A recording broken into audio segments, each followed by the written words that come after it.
وعلیکم السلام ورحمۃ اللہ وبرکاتہ۔ دیکھیے، یہ جو ڈاکٹر اسرار نے ایک دفعہ کہا تھا اور ڈاکٹر ذاکر نائک نے کہا تھا، وہ سلبی بیٹے نہیں کہا تھا۔ سلبی بیٹا وہ ہوتا ہے جس طرح انسان کا آگے بیٹا ہوتا ہے، اس کو سلبی، اس کی سلب سے نکلا ہوا، اس کو سلبی بیٹا کہتے ہیں۔ تو ان لوگوں کو کہنا یہ تھا کہ عیسیٰ علیہ السلام سلبی تو نہیں ہے، اگر سلبی مانو گے تو پھر تو یہ شرک ہے، لیکن اگر عام پیار سے، محبت سے، روحانی طور پر بیٹا کہہ دیا جائے تو کہتے ہیں کوئی حرج نہیں۔ یہ ہم اس کے انکاری تھے کہ تم بیٹے کا لفظ کیوں استعمال کرتے ہو؟ اللہ کے لیے یہ لفظ استعمال کرنا ہی جائز نہیں ہے، اور خاص کر ایسا لفظ استعمال کرنا جو دوسرا کہ اچھا ٹھیک ہے جی تم پیار سے والا مان لو۔ اگر وہ عیسائیین کو کہہ دیں ٹھیک ہے تم پیار محبت سے مان لو اور ہم دوسرا مانتے ہیں، تو بیٹا تو دونوں مانتے ہیں۔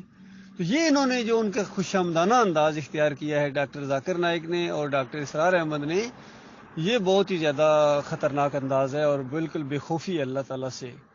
اسی طرح جس طرح علی انجینئر نے کہا کہ جنت میں اللہ تعالیٰ ہر انسان کو چھوٹا چھوٹا اللہ بنا دے گا، بتائیے یہ بات کہنے کی ہے؟ اور دو دلیلیں دی، اس کے بعد تیسری نہیں، دوسری اور باتیں ہزاروں لاکھوں کروڑوں خربوں جو باتیں وہ پھر اس کے خلاف جا رہی ہیں، ادھر اس کا دھیان نہیں جا رہا ہے۔ صرف دو دلیلیں اس نے دی، کس طرح؟ دیکھو جی، جنت میں جنتی جو چاہیں گے ہو جائے گا، اللہ بھی جو چاہتا ہو جاتا ہے، اور جنت میں چونکہ موت نہیں، اللہ کو بھی موت نہیں۔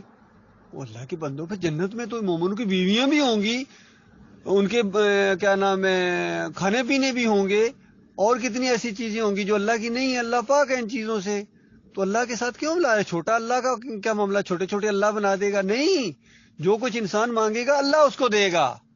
یہ نہیں کہ جو خود کہے گا وہ خود ہو جائے گا، یہ والی صفت اللہ کسی کو نہیں دیتا ہے۔ اسی سے تو محمد حنیف صاحب نے دھوکہ کھایا کہ اللہ اپنی صفت عیسیٰ علیہ السلام کو دے دی۔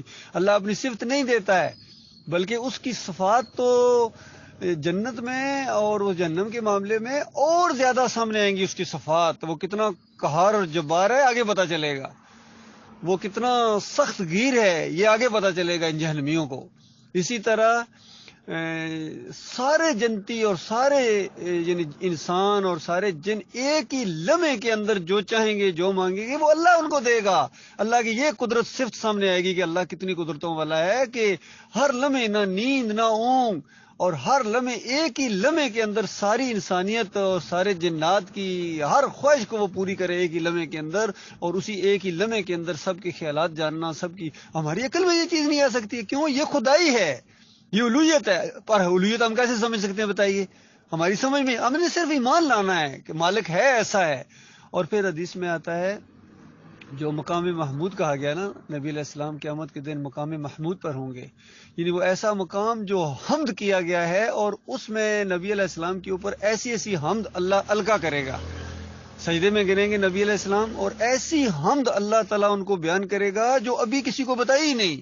ایسے ایسے نام ہیں اللہ تعالیٰ کے، ایسے ایسے نام ہیں، جس طرح ایک نبی علیہ السلام کی دعا آتی ہے کہ یا اللہ تجھے ان ناموں کا واسطہ، سارے کے سارے ناموں کا واسطہ، اور وہ نام جو تو نے اپنی کتاب میں نازل کیے، وہ نام جو آپ نے اپنے بندوں میں سے کسی کو سکھائے، اور وہ نام جو آپ نے اپنی حکمت کے تحت کسی کو سکھائے ہی نہیں ابھی، ان ناموں کا بھی آپ کو واسطہ۔ ظاہر بات ہے وہ ناموں میں معلوم ہی نہیں ہے، وہ اللہ کے صفت اور ہم ابھی معلوم ہی نہیں ہے، ہمیں تو وہ پوری طرح نہیں محسوس کر سکیں جو قرآن میں بیان ہوئی ہے، جو حدیثوں میں بیان ہوئی ہے، تو وہ جو بیان ہی نہیں ہوئی ہے، بتائیے وہ کہاں کتنی بڑی صفت ہوگی، کیسی وہ جب صفت سامنے آئے گی تو مومنوں کو کتنی خوشی ملے گی، مومن کتنے زیادہ خوش ہوں گے، تو یہ ساری نعمتیں ہوں گی اللہ تعالیٰ کی وہاں۔ تو اس طریقے سے ان لوگوں نے اللہ کی بڑی توہین کی ہے، چاہے یہ علی انجینئر ہو، ڈاکٹر اسرار ہو، مودودی ہو، قرآن کا مذاق اڑایا، یقین کیجئے قرآن کا مذاق اڑایا انہوں نے۔ اس سے بڑا کیا مذاق ہے؟ تو یہ مودودی صاحب کہتے ہیں یہ جو اصالِ ثواب ہے نا، یہ منی آرڈر کی طرح ہے، جس طرح منی آرڈر کسی کو بھیجو تو مل جاتا ہے اس کو، اور بالفرض وہ بندے کو نہ ملے تو واپس بھیجنے والے کو مل جاتا ہے۔ اسی طریقے سے یہ جو آپ اصالِ ثواب کر رہے ہیں اس کو ہو سکتا ہے مل جائے، بالفرض اگر ملنے والا سسٹم نہیں ہے تو آپ کو خود واپس آ کے آپ کو مل جائے گا۔ تو بتائیے اس سے زیادہ کوئی اللہ کی کتاب کا مذاق ہو سکتا ہے؟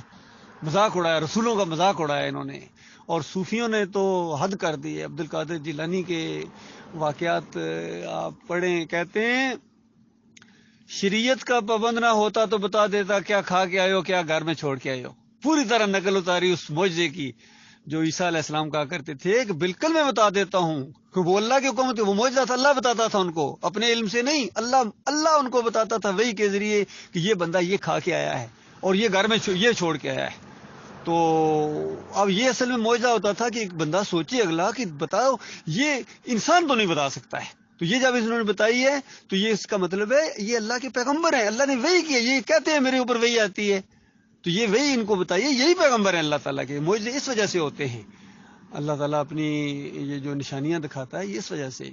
بلکہ نبی علیہ السلام کا بھی ایک اسی طرح کا معجزہ تھا، کوئی بندہ کوئی چیز کھا کے آیا یا کوئی بات کر کے آیا اس طریقے سے، تو نبی علیہ السلام نے جب اس کو بتایا تو وہ حیران رہ گیا، اور اس نے کہا کہ یہ بات کوئی نہیں جان سکتا سوائے اللہ کے، اور یہ اللہ نے ان کو بتائی ہے، اور یہ واقعی اللہ کے پیغمبر ہے، اس وجہ سے ہوتے ہیں۔ باقی معجزات کا کچھ لوگ انکار کر دیتے ہیں، وہ اس کو جادو کہنا شروع ہو جاتے ہیں، اور کچھ ان معجزات کی وجہ سے پیغمبروں کو پوجنا شروع کر دیتے ہیں، یہ تو بھائی اللہ ہی ہیں، بھائی اللہ میں اور ان میں اب کوئی فرق نہیں ہے، تو اس طریقے سے وہ دوسری گمراہی کی طرف شیطان کا وہ وار ہوتا ہے۔ تو شیطان کا جو ہتھیار ہے نا، یہ بڑا خوفناک ہتھیار ہے، اور جب تک پوری طرح چکنے نہ رہیں یہ وار بڑا شدید وار کرتا ہے۔ اللہ تعالیٰ اس کے وار سے اپنی پناہ میں رکھے۔